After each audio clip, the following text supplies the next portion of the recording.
C'est vrai que j'ai eu un enfant tard, j'ai accouché, j'avais 36 ans. C'est vrai qu'à un moment dans sa vie, on se demande si on aura un enfant un jour. Ensuite, bah, c'est bien d'être bienveillant à l'égard de son entourage, de faire des dons d'argent à des associations, mais c'est encore plus fort de donner une cellule en fait, de donner de soi, de son corps quoi.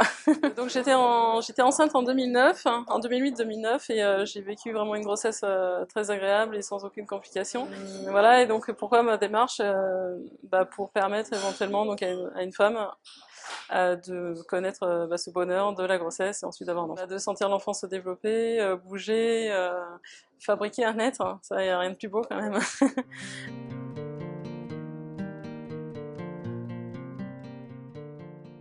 Lors d'une visite donc chez mon gynéco donc pour surveiller la grossesse, j'ai vu donc le fascicule, la petite brochure de l'agence de la biomédecine qui parlait donc du don d'ovocytes et voilà ça a interpellé mon attention, ça a attiré mon attention et je l'ai gardé en me disant pourquoi pas, voilà je l'ai gardé de côté. Et ensuite donc j'ai accouché en mars 2009 et puis quelques mois après l'accouchement j'ai ressorti la brochure. Bon, il n'a pas du tout influencé ni dans un sens ni dans l'autre, c'était une démarche personnelle, il m'a laissé libre de mes actes. L'entourage, j'en ai parlé à mes amis, mais quand même à un cercle très fermé.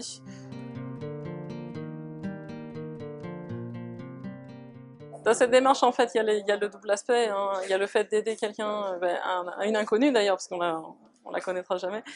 Il y a le fait aussi d'un peu d'un dépassement de soi, d'un accomplissement. Enfin, il y a eu vraiment l'aspect don et l'aspect accomplissement. Je ne veux pas dire le contraire. Le traitement en tant que tel, il est très court, il dure 4 semaines, hein. Donc faut vraiment pas hésiter pour cette question-là. Euh, Ça doit pas être un blocage. Disons que la démarche au niveau médical ne m'effrayait pas. Et c'est très bien passé. Donc ça, il faut vraiment que les personnes se rassurent là-dessus. Et pendant la ponction, donc on voit sur l'écran ce qui se passe. Donc c'est pas du tout douloureux parce qu'il y a une anesthésie donc locale. Donc ça, faut se rassurer aussi là-dessus. On sent quelque chose, mais c'est pas une douleur du tout. Mais c'est une très grande émotion. J'étais en larmes. C'était Bon, on est content déjà que la démarche aboutisse, mais c'est pas ça qui compte à ce moment-là. C'est de savoir que que, que les receveuses sont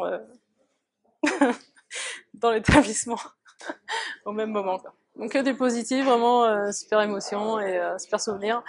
Et, euh, et donc j'allais avoir 37 ans. Donc et j'aurais vraiment aimé refaire la démarche quelques mois après. J'étais super motivée pour recommencer, mais bon, ça aurait fait trop rapprocher. Et puis après c'était trop tard. Mais si j'avais eu 10 ans moins, j'aurais refait la démarche vraiment sans hésitation.